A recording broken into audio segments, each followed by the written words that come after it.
A blessed Sabbath day, everyone. My name is Deacon Kicks. Welcome to Revival of Faith Ministries.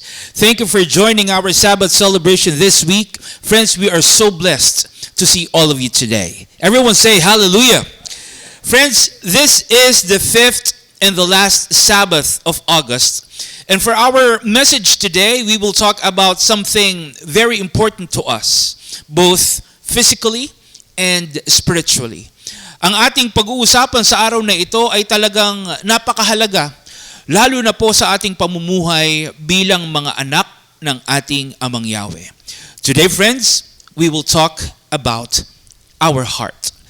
But before we start, please join me and let us open our message today with a prayer. Let us pray.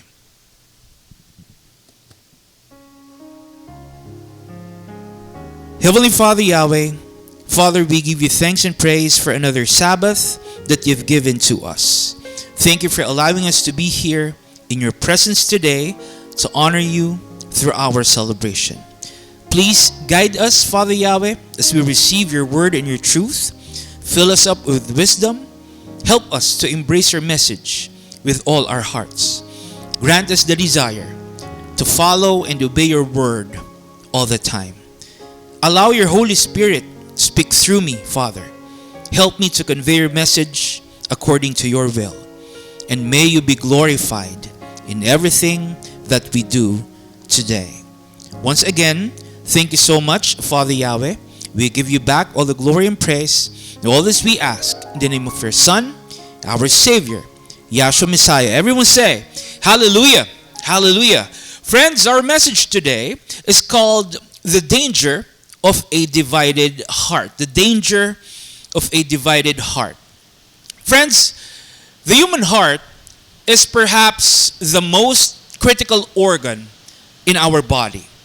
It is one of the most important organs in the human body. Ito po ay isa sa pinakamahalagang bahagi ng ating katawan. Though it is not large in size, the human heart is a very powerful muscle that pumps blood, oxygen, and nutrients to every part of the body. So yung puso po natin ang nagpapaabot ng dugo, hangin at sustansya sa iba't ibang bahagi ng ating katawan. Now the human heart works day and night.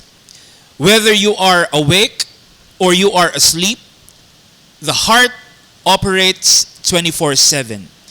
Hindi po tumitigil yung puso natin para mapanatili tayong buhay.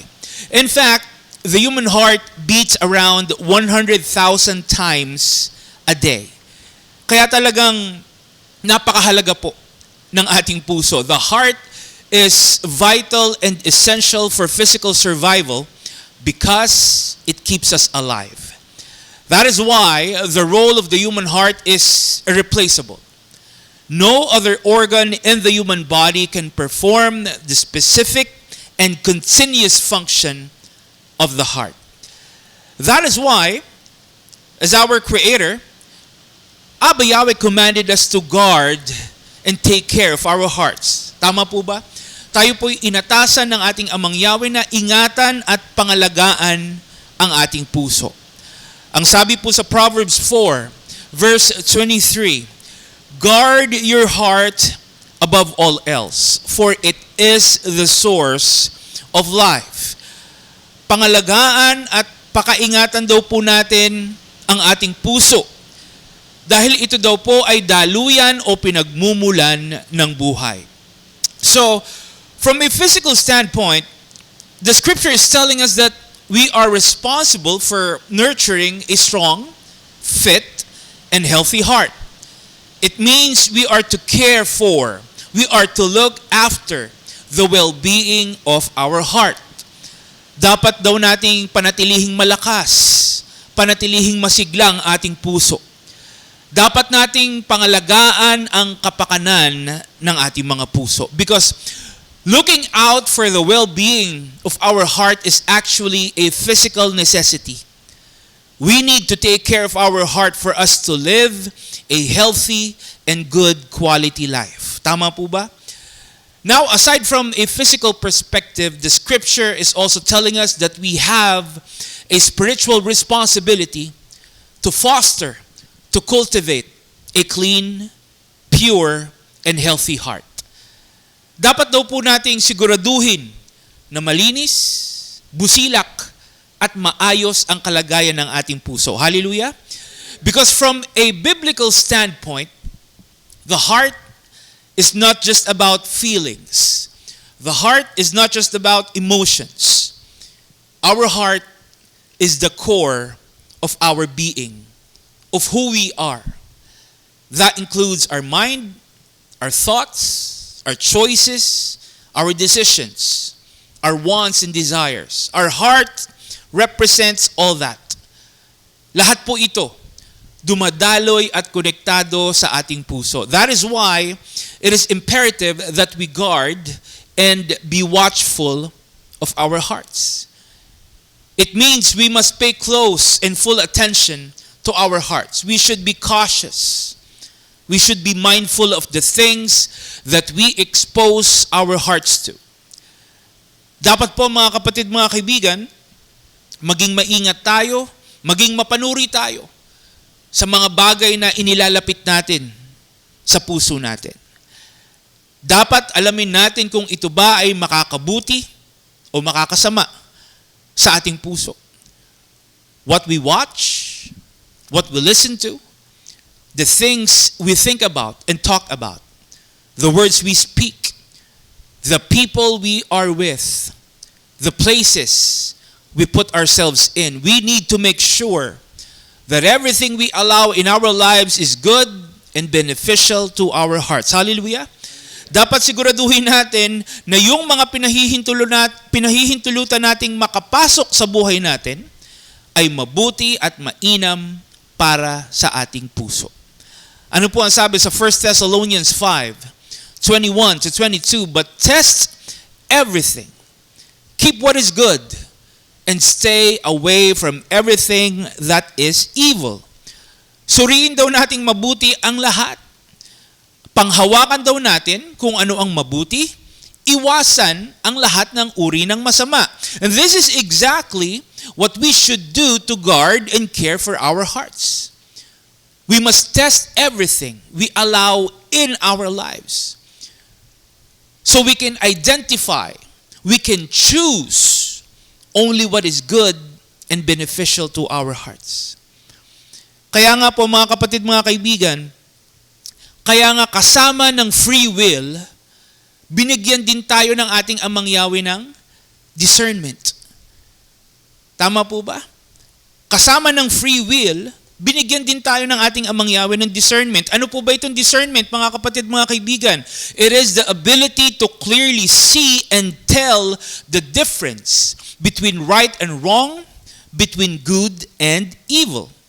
So kaya tayo binigyan ng ating Amang Yahweh ng discernment para may kakayahan tayong alamin at piliin kung ano yung tama at mabuti.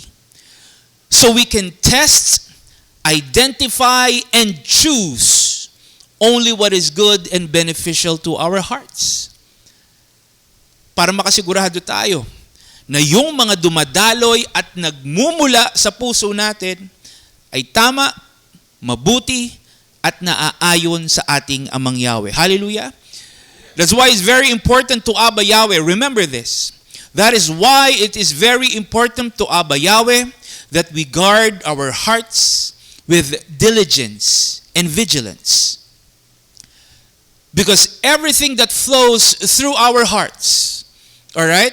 Everything that flows through our hearts, our thoughts and opinions, our wants and desires, our motives and intentions, these all controls our actions and influences the overall direction of our lives.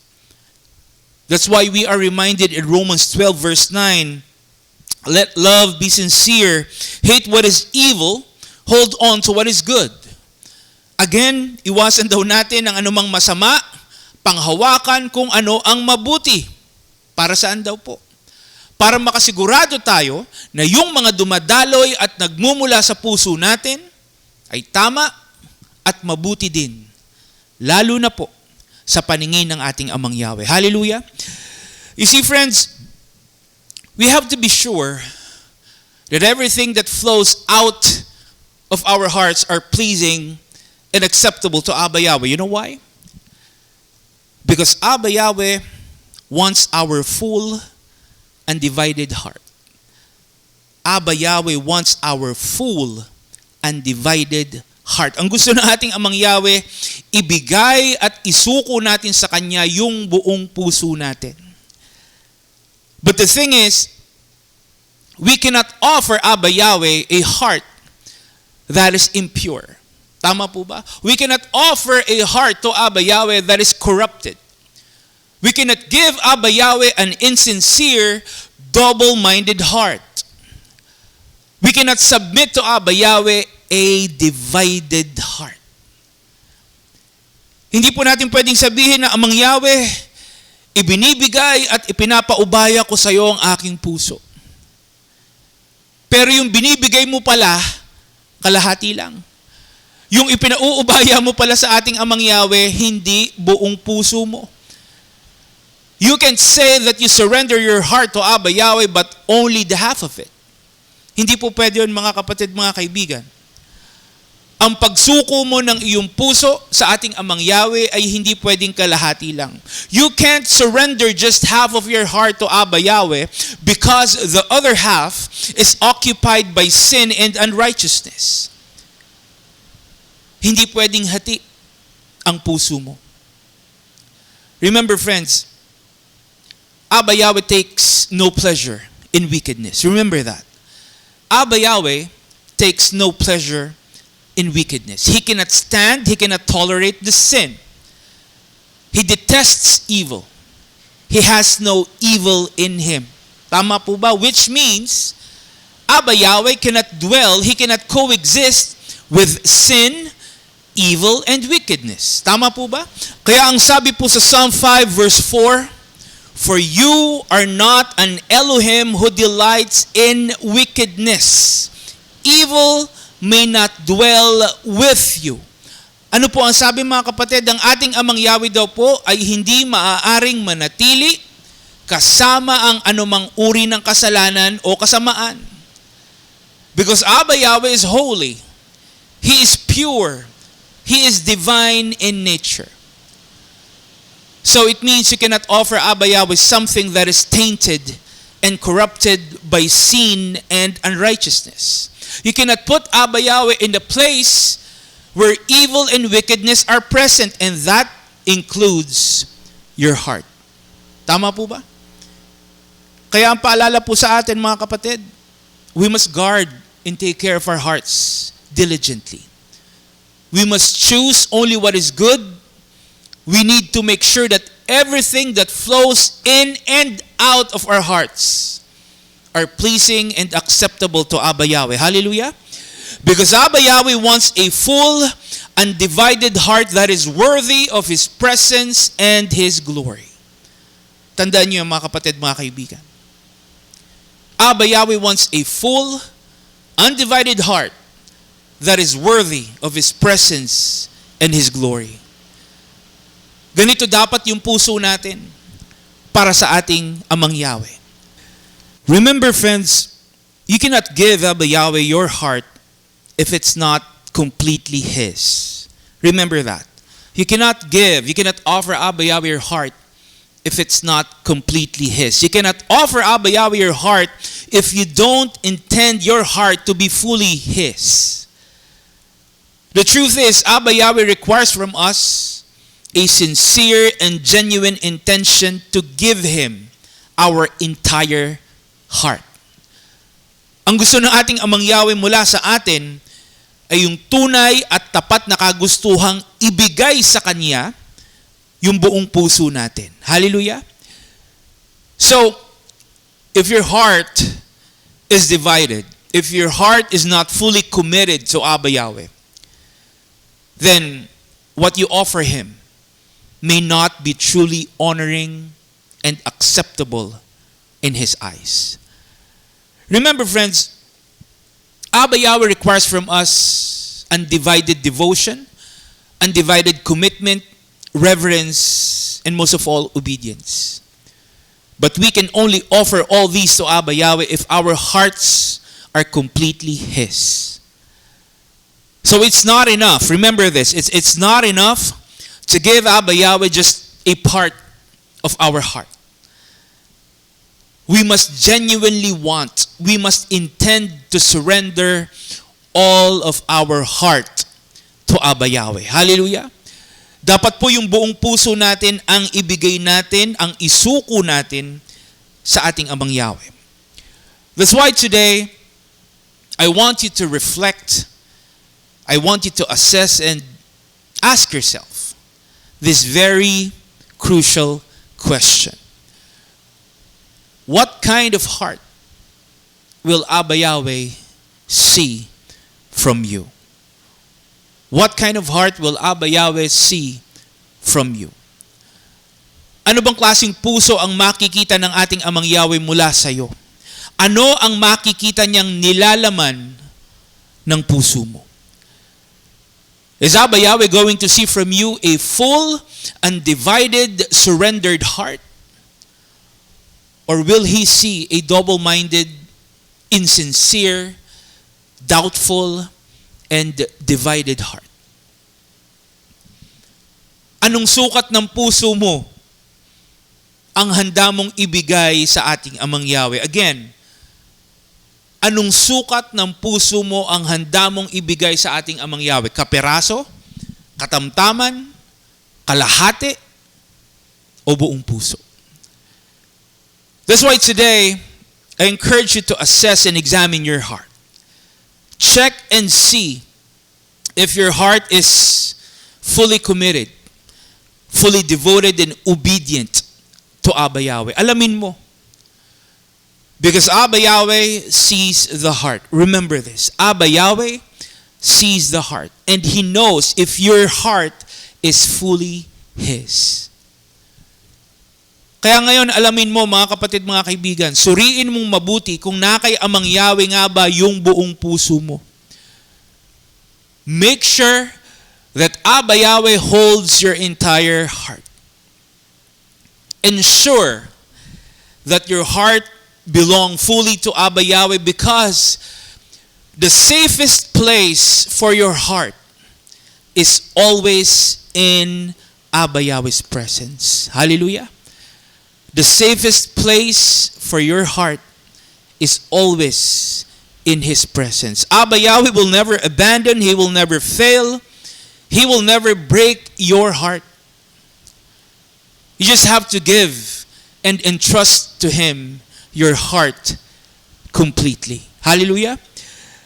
Because most of the time, the problem is, people are afraid. They are hesitant to surrender their hearts completely to Abba Yahweh. Kadalasan po mga kapatid, mga kaibigan, may takot, may alinlangan ang mga tao kaya hindi nila maibigay yung buong puso nila sa ating Amang Yahweh. Oftentimes, people fear giving their hearts fully to Abba Yahweh because they worry about not being in control anymore. Tama po ba? They worry about losing control. Iniisip nila, hindi madali, hindi komportable, and they worry about having to give up their personal desires. Most people are afraid to say, Abba Yahweh, I surrender my heart to you completely. Most people are afraid to say, Abba Yahweh, I surrender my heart to you completely. You know why? Because people fear that Abba Yahweh will make them do things that they really don't want to do. Yun ang iniisip nila, mga kapatid, mga kaibigan. Yun ang iniisip nila, kaya sila may takot at may alinlangan.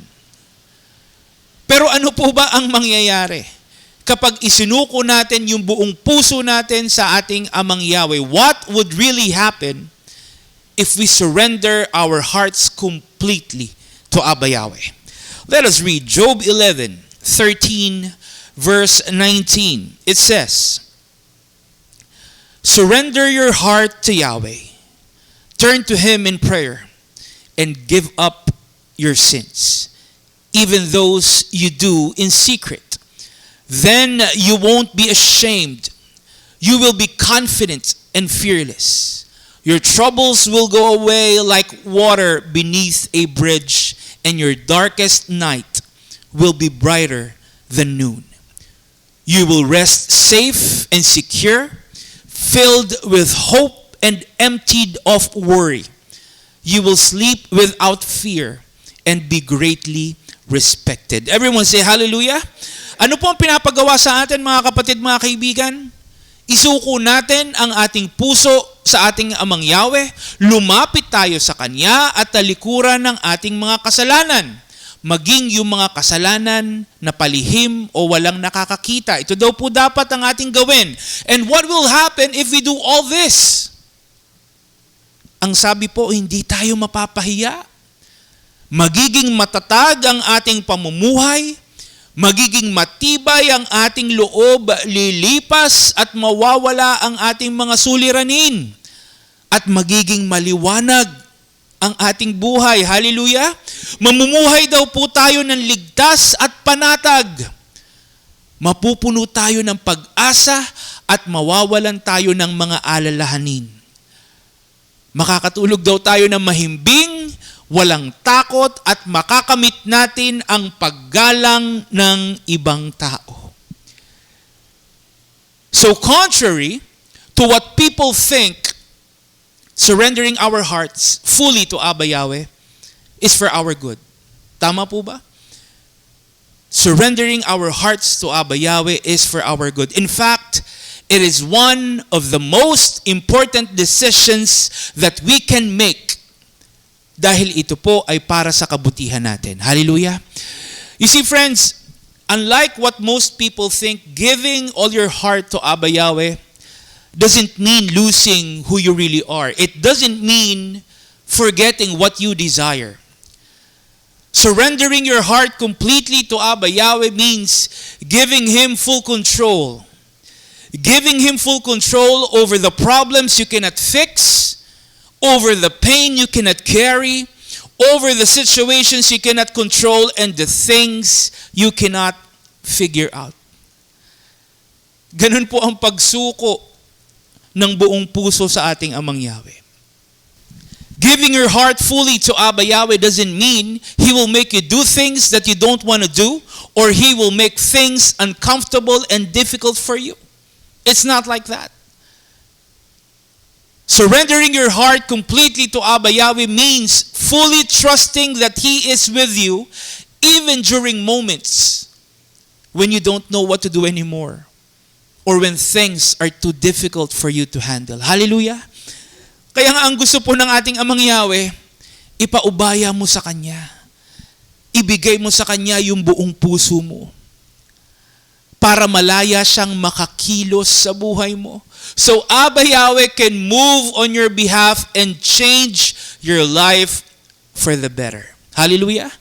Ano po ang sabi sa Proverbs 23, verse 26? My son, give me your heart. My son, give me your heart, and let your eyes observe my ways. Again, friends, the passage is telling us that Abba Yahweh desires our hearts above all else. Hallelujah! Abba Yahweh wants our hearts. Ang gusto ng ating Amang Yahweh, nasa Kanya yung buong puso natin. At paano daw po natin ito gagawin, mga kapatid, mga kaibigan? What is the best way to surrender our hearts to Abba Yahweh? By observing His ways. Hallelujah! We surrender our hearts to Abba Yahweh by turning away from our own ways and by opening ourselves to His ways, to His guidance, and to His direction. Ibig sabihin, mga kapatid, mga kaibigan, isinusuko natin sa ating Amang Yahweh yung mga sarili nating pamamaraan so we can observe His ways, His purpose for us. Para ang masunod natin, ang maisapamuhay natin, ay yung pamamaraan at kalooban ng ating Amang Yahweh at hindi yung sa atin. Hallelujah! Because to fully surrender our hearts to Abba Yahweh means to obey His will, to obey His commands with all our hearts. Ulitin ko po mga kapatid. To fully surrender our hearts to Abba Yahweh means to obey Him and His commands with all our hearts. It means aligning our lives with His Word. It means embracing His will. It means choosing to live a life of obedience to Abba Yahweh. Ibig sabihin, kapag isinuko mo yung buong puso mo sa ating Amang Yahweh, dapat buong puso din yung pagsunod mo sa Kanya. Hallelujah! Kaya ang sabi po sa Joshua 22 verse 5, but be very careful to obey all the commands and the instructions that Moses gave to you. Ano po ang sabi? Be very careful to obey. Ano po yung mga inuutos sa atin? Love Yahweh your Elohim. Walk in all His ways. Obey His commands. Hold firmly to Him. And serve Him with what? With all your heart and all your soul. Everyone say hallelujah. Ano daw po ang dapat natin gawin mga kapatid, mga kaibigan? We must love Abba Yahweh. Walk in His ways. Obey Him. Hold on to Him and serve Him. And we must carefully do all this. Mga kapatid, remember, we must carefully do all this with all our hearts. With all our hearts, not with a divided heart. Yung pagmamahal natin sa ating Amang Yahweh, yung paglakad natin sa Kanyang mga pamamaraan, yung pagsunod at paglilingkod natin sa Kanya, dapat daw po natin gawin ng buong puso. Remember, friends, Abba Yahweh calls us to a total surrender. Remember that. Abba Yahweh calls us to a total surrender, and that surrender includes our hearts. Abba Yahweh calls us to surrender, totally surrender, even our hearts. Hindi lang problema. Hindi lang mga plano at balakin, hindi lang mga hinihiling at pinapanalangin natin ang dapat nating isuko sa ating Amang Yahweh. Dapat yung buong pusong pagsuko. Hallelujah. Abba Yahweh wants you to surrender with all your heart. And it doesn't mean we just give our hearts to Him. Alright? Tandaan po natin ito. Abba Yahweh wants you to surrender with all your heart, but it doesn't mean that you just give Him your heart. It means we must allow Him to fill our hearts. Allow Abba Yahweh to fill your heart. Because a wholehearted surrender means we must saturate our hearts with Abba Yahweh. Hallelujah. A wholehearted surrender means we must saturate our hearts with Abba Yahweh. Dapat yung puso mo, kapag isinuko mo ng buong buo sa ating Amang Yahweh, dapat yung puso mo puno rin ng presensya ng ating Amang Yahweh. It means we must saturate and fill our hearts with Abba Yahweh's love, His presence, and His truth. Dapat yung puso natin puno ng pag-ibig, presensya at katotohanan ng ating Amang Yahweh. But like we said, we can only do this with a full, undivided heart that is completely surrendered to Abba Yahweh. Dahil hindi tayo makakalakad sa kalooban at layunin ng ating Amang Yahweh kung wala sa Kanya yung buong puso natin. Tama po ba? Friends, we cannot love Him, we cannot hold on to Him, we cannot obey Him, we cannot serve Him if we don't give Him all our hearts. May mga pagkakataon po kasi na nahihirapan tayong sumunod. Nahihirapan tayong sundin yung mga pinapagawa sa atin ng ating Amang Yahweh. Nahihirapan tayong maglingkod sa ating Amang Yahweh at kumapit sa mga pangako niya sa atin. Why? Dahil wala yung buong puso natin sa Kanya. Tama po ba? Nahihirapan tayong sumunod kasi nasa ibang mga bagay yung puso natin at wala sa ating Amang Yahweh. People tend to ask, why do I struggle with obeying Abba Yahweh? People tend to ask that question. Why do I struggle with obedience to Abba Yahweh? Why is it so difficult to really serve Him? Why is it very challenging to live according to Abba Yahweh's will? At kadalasan, ang dahilan po nila mga kapatid, mga kaibigan, ang dami kasing dapat sundin. Ang dami kasing kailangang gawin, ang daming bawal, ang daming hindi pwede. Those are the usual excuses that a lot of people are using to defend and justify what? Their disobedience. Tama?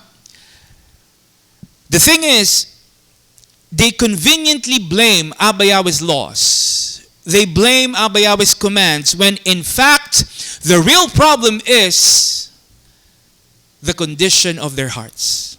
That's a real problem. The condition of their hearts. Their disobedience is not because of having so many things to do. Remember this. Their disobedience is not because of having so many things to do. It is about them having a divided heart. Hindi yung pinapagawa ng ating Amang Yahweh ang problema.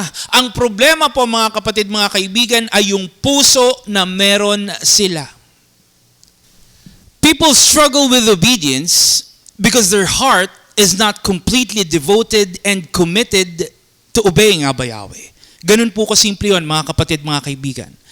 Kaya kahit alam nila kung ano ang dapat gawin, kahit alam nila yung tama at mabuti ayon sa ating Amang Yahweh, hindi nila ito ginagawa o hindi nila ito nagagawa. Because their heart is divided. Their heart is divided between the desire to obey and the temptation to disobey Abba Yahweh. Which means, disobeying Abba Yahweh is an option for them. Tama po ba? Pag ganun ang puso nila, mga kapatid, mga kaibigan, disobeying Abba Yahweh is an option for them. Para sa kanila, pwede silang hindi sumunod. Pwede nilang ipagpaliban yung kanilang pagsunod sa ating Amang Yahweh. The heart is divided and becomes torn between the desire to honor Abba Yahweh and the temptation to follow worldly influences that often contradict Abba Yahweh's word and commands. Kadalasan kasi mga kapatid, mga kaibigan, yun po ang nagiging problema. Yun po ang nagiging komplikasyon, mga kapatid, mga kaibigan. Nalilito yung puso natin kung sino ang susundin. Ang ating Amang Yahweh ba o ang sanlibutan? Especially since we live in a world where obeying Abba Yahweh is frequently discouraged. We live in a world where obeying Abba Yahweh is disregarded. Especially because we are in a society, we live in a society that normalizes disobedience to Abba Yahweh. That's the sad truth. And you know what, mga kapatid, mga kaibigan, the enemy is using this. The enemy is utilizing this to mislead and to divide our hearts. Ginagamit po ito ng kaaway upang lituhin at linlangin ang puso natin. Ginagamit ng kaaway yung mga bagay ng sanlibutan upang ilihis at ilayo ang ating puso mula sa pagsunod sa ating Amang Yahweh. Tama po ba? The enemy will do everything. Believe me, mga kapatid, mga kaibigan, the enemy will do everything to confuse our hearts and make it drift from Abba Yahweh. Tandaan mo, mga kapatid, mga kaibigan, remember this. The enemy knows that the flesh is weak. The enemy knows that the flesh is weak. He is fully aware of our limitations, of our vulnerabilities. And he will attack our hearts. Believe me, the enemy will attack our hearts through our weaknesses to lead us away from obeying Abba Yahweh. Tama po ba? Alam ng kaaway kung saan tayo mahina. Alam niya yung mga kahinaan natin at gagamitin ng kaaway yung mga kahinaan natin para linlangin at guluhin yung puso natin mula sa pagsunod sa ating Amang Yahweh. Because the enemy knows that a divided heart is less able to stand firm in obedience to Abba Yahweh. Ulitin ko po mga kapatid, mga kaibigan, the enemy knows that a divided heart is less able to stand firm in obedience to Abba Yahweh. That's why the enemy's strategy is to divide us from within. Ano po ibig sabihin ng mga kapatid? Ang strategy ng kaaway, divide us from within. Ibig sabihin, yung puso natin. The strategy of the enemy is to turn our desires against our devotion, to turn our hearts against our faith, and to turn our doubts against our calling. Yan ang ginagawa ng kaaway. Yan ang pilit na ginagawa ng kaaway araw-araw. Because when the heart is divided, remember this, because when the heart is divided, our focus shifts from Abba Yahweh to ourselves. Natutuon yung puso natin sa ating sarili o sa mga bagay na gusto natin at hindi na sa ating Amang Yahweh. Instead of fixing our hearts on Abba Yahweh, ano po ang nangyayari? We become preoccupied with ourselves. We become busy with our personal wants and desires, with our own needs and ambitions, causing us to overlook and lose sight of Abba Yahweh. Tama po ba? Let us look at what the Israelites did in the book of Hosea as an example. In chapter 8, mga kapatid, mga kaibigan, in chapter 8 to chapter 10, we can read about Israel's spiritual decline through idolatry, rebellion, and self-reliance. At kahit nalalaman nila ang kalooban ng ating Amang Yahweh, paulit-ulit pa rin sila sa paggawa ng kasalanan na lubos na kinagalit ng ating Amang Yahweh. In Hosea chapter 8, Abba Yahweh condemns Israel for forsaking Him and turning to idols for security and prosperity. Tinalikuran po ng Israel ang ating Amang Yahweh para sa mga Diyos-Diyosan. Israel adopted and embraced the worship of false gods, especially Baal, believing that these idols will save them and provide for them. Israel became prideful. They became arrogant. They relied on their own strength. They have rejected Abba Yahweh's instructions and turned to falsehood. Mas pinili po nilang magmalaki, magmataas at mamuhay sa kasalanan kaysa sumunod sa ating Amang Yahweh. And their pride, their arrogance, and rejection of Abba Yahweh led to their spiritual downfall and destruction. In chapter 9, we can read that Israel's sins have separated them from Abba Yahweh, making their religious acts, their rituals, meaningless and empty. Dahil sa patuloy nilang pagkakasala, sila po ay nahiwalay sa ating Amang Yahweh at naging walang kabuluhan yung kanilang mga ginagawa para sa Kanya. Because of their rebellion, the nation was punished. The nation was faced with hardships, including exile and captivity among the nations. Israel's reliance on idols and false gods has led to their spiritual ruin and disaster. And in chapter 10, mga kapatid, mga kaibigan, Israel became more arrogant and self-reliant, trusting more in their wealth, in their idols and false gods. Mas nagtiwala sila sa kanilang kayamanan at sa mga Diyos-Diyosan, kahit pa ulit-ulit silang tinawag ng ating Amang Yahweh na manumbalik sa Kanya. Kaya nagpatuloy pa rin sila sa makasalanang pamumuhay. Friends, if you think about it, Israel was even chosen by Abba Yahweh Himself to be His own people. They were set apart by Abba Yahweh as His treasured possession. Sila po ay pinili, itinangi at pinabanal mismo ng ating Amang Yahweh upang maging Kanya. And yet, despite everything that Abba Yahweh did, ano pong ginawa nila? They still chose to reject and abandon Him. They turned away from Abba Yahweh. They worshipped idols and false gods.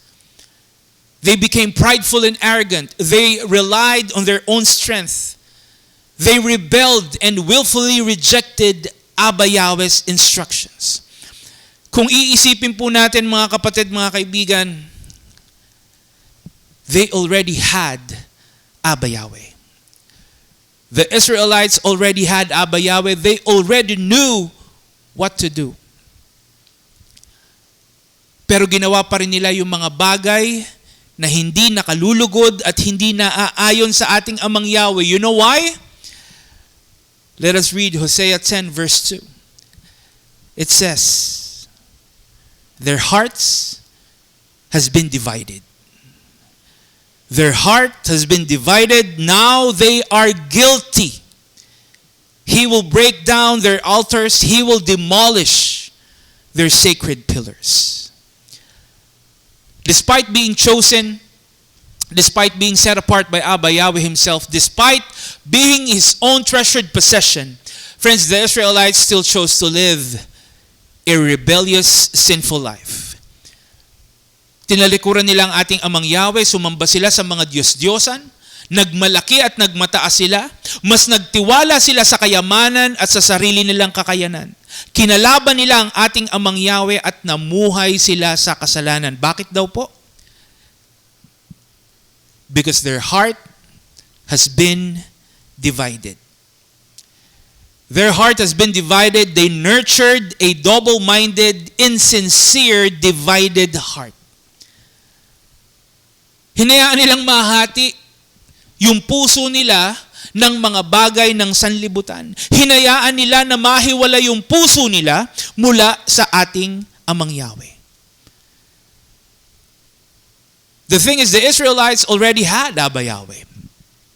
He allowed the Israelites to be in His presence. Imagine that. They know what Abba Yahweh required from them. All they had to do was what? Obey and remain in obedience to Abba Yahweh.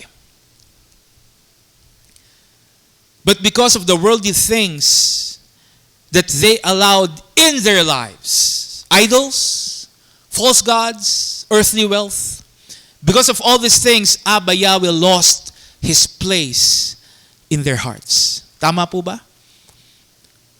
Nawala ng lugar ang ating Amang Yahweh sa puso nila. That's why it eventually resulted to their spiritual downfall and caused them to be separated from Abba Yahweh's presence. Friends, as present-day followers and believers, what the Israelites did and the consequences of their actions teaches us a very, very important lesson. We cannot serve two masters. Remember this. We cannot serve two masters. We cannot love sin and love Abba Yahweh at the same time. Tama po ba? Hindi natin pwedeng pagsabayin ang ating Amang Yahweh at ang sanlibutan sa buhay natin. Hindi pwedeng maghati ang ating Amang Yahweh at ang sanlibutan sa puso natin. Kaya nga, ang sabi po sa 1 John 2, verse 15, don't love this evil world. Ano po ang patukoy sa sanlibutan? Don't love this evil world or the things in the world. If you love the world, you do not have the love of the Father in you. Kung ang puso daw natin ay nakatuon sa sanlibutan, ano po ang sabi? Wala daw sa atin ang pag-ibig ng ating Amang Yahweh. Why? Because loving the world is hating Abba Yahweh. Remember that. Loving the world is hatred and hostility toward Abba Yahweh. That's the truth. Kaya hindi natin pwedeng sabihin na mahal natin ang ating Amang Yahweh habang namumuhay tayo ayon sa mga gawi at pamamaraan ng sanlibutan. We can say that we love Abba Yahweh if our hearts are filled and consumed by the things that are against His presence. Remember, friends, we cannot be holy and be worldly at the same time. We can't live for the world and live for Abba Yahweh at the same time. We cannot be in sin and be in our Messiah Yeshua at the same time. Hindi po pwede yun. We cannot allow and embrace sin and still claim to love and have faith in Abba Yahweh. Because when we hold on to sin, whether through pride, selfishness, or disobedience, we remove and separate ourselves from Abba Yahweh. That's why we cannot allow and embrace sin and still claim to love and have faith in Abba Yahweh. Dahil tayo mismo ang gumagawa ng dahilan para tayo po ay mahiwalay mula sa ating Amang Yahweh. And most of the time, we become distant from Abba Yahweh not because He turned away from us, but because of the things that we allow to occupy and divide our hearts. That's the truth. And things like material possessions, relationships, career, personal wants and desires, wealth and success, all these things can unconsciously become what? Self-made idols that would take Abba Yahweh's place in our lives. And these self-made idols may not always be obvious. Okay? These self-made idols may not always be obvious, but they silently hinder our obedience to Abba Yahweh. Hindi po natin napapansin, unti-unti nilang pinipigilan yung pagsunod natin sa ating Amang Yahweh. These self-made idols take priority over our relationship with Abba Yahweh, dividing our heart, diverting our focus away from Abba Yahweh.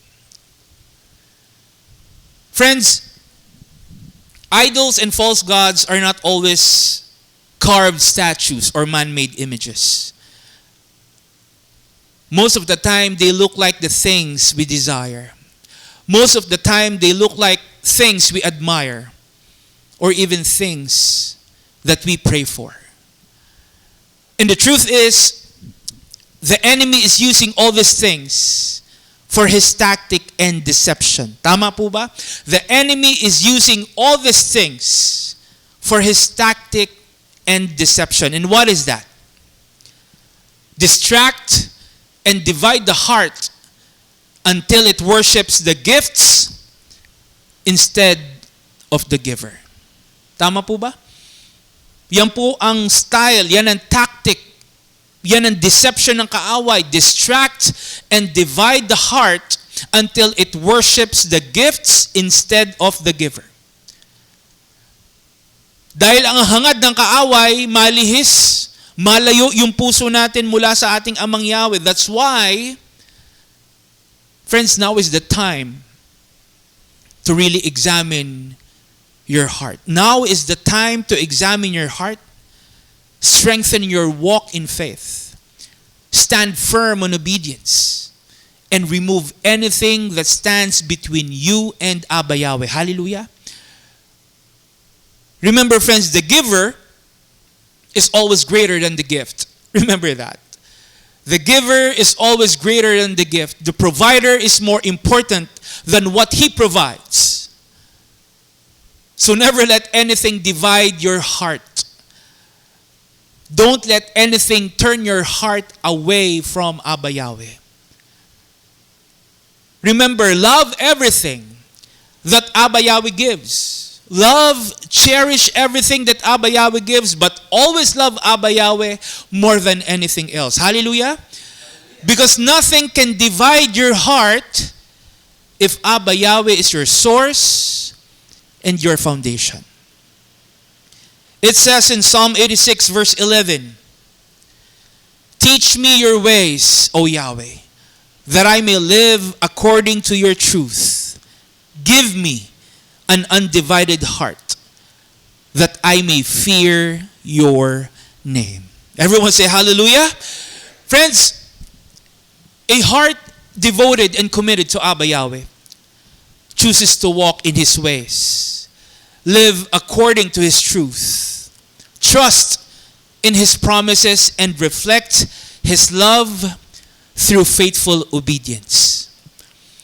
Ibig sabihin po, ang pusong hindi hati, ang pusong nakatuon sa ating Amang Yahweh, ay namumuhay ng may lubos na pagkatakot, paggalang, pag-ibig, at pagsunod sa Kanya. Kaya naman mga kapatid, mga kaibigan, sa pagsisiyasat ng ating Amang Yahweh sa ating mga puso, nawa, sana po mga kapatid, ang makita niya mula sa atin ay isang puso na nakalulugod at katanggap-tanggap sa Kanya. I hope and pray that Abba Yahweh will see from us a humble, devoted, obedient, and undivided heart, willing and committed to serving Him no matter what. Remember, friends, our heart is the truest expression of who we really are. Our heart is the truest expression of who we really are. Makikita sa puso natin kung sino talaga tayo at kung sino ang nananahan sa atin. That is why guarding our hearts is not just critical. It is essential and imperative for us to live as Abba Yahweh's people should live. Hallelujah. Our heart is the navigational equipment of our life. Our heart is the navigational equipment of our life. That's why our hearts must stay focused. It must be aligned with Abba Yahweh all the time. Dapat palaging nakatuon at naaayon ang ating puso sa ating Amang Yahweh para hindi po tayo maligaw. Kaya naman, wag po nating hayaan na malihis. Wag nating hayaan na malayo at mahiwalay ang puso natin mula sa ating Amang Yahweh. Instead, let Abba Yahweh take hold and safeguard your heart. Surrender your heart completely to Abba Yahweh. And let your heart be fully devoted to Him. Hallelujah. Let your heart walk in Abba Yahweh's ways. Trust Abba Yahweh's promises. And reflect Abba Yahweh's love, goodness, and grace through faithful obedience. Everyone say hallelujah. Friends, at this point, let me invite you once again to join me in prayer and let us give thanks and praise to Abba Yahweh. Hallelujah. And let us pray. Heavenly Father Yahweh, Father, we thank and praise you once again for this wonderful Sabbath day. Thank you for the opportunity to gather in your presence to praise and worship you with family, brethren, and guests. Father Yahweh, we come before you today, humbly acknowledging that you require a complete, undivided heart from your people. That's why we ask you, Father Yahweh, to hold and strengthen our hearts with your love, mercy, and grace all the time. Guard our hearts from complacency, Father Yahweh. Help us to stand firm in our faith and steadfast in our love, commitment, and obedience to you, especially in the most challenging and difficult of times. Grant us courage and strength, Father Yahweh, to keep our hearts free from any form of deceit, deception, and division from the enemy and from the world. Help us, Father Yahweh, to remain connected to you. Give us the right attitude. Create in us a clean, pure, and undivided heart. Thank you once again, Father Yahweh. We pray and ask all this in the name of your Son, our Savior, Yahshua Messiah. Everyone say, hallelujah, hallelujah. Again, friends, Thank you so much for joining our Sabbath celebration today. May Abba Yahweh bless you and fill you with His love, joy, and peace, always and in all ways. A blessed and a meaningful Sabbath day. Revival of Faith Ministries. Hallelujah. Praise Yahweh. Let's go ahead and stand up and receive Abba Yahweh's blessings. Yavareka ka Yahweh v'yishmereka, Yair Yahweh paneveleka v'kunika, Yesa Yahweh paneveleka v'yesem leka. Shalom. May Yahweh bless you and keep you. May Yahweh make shine His face on you and be gracious to you. May Yahweh lift up His face unto you and give you peace. Hallelujah.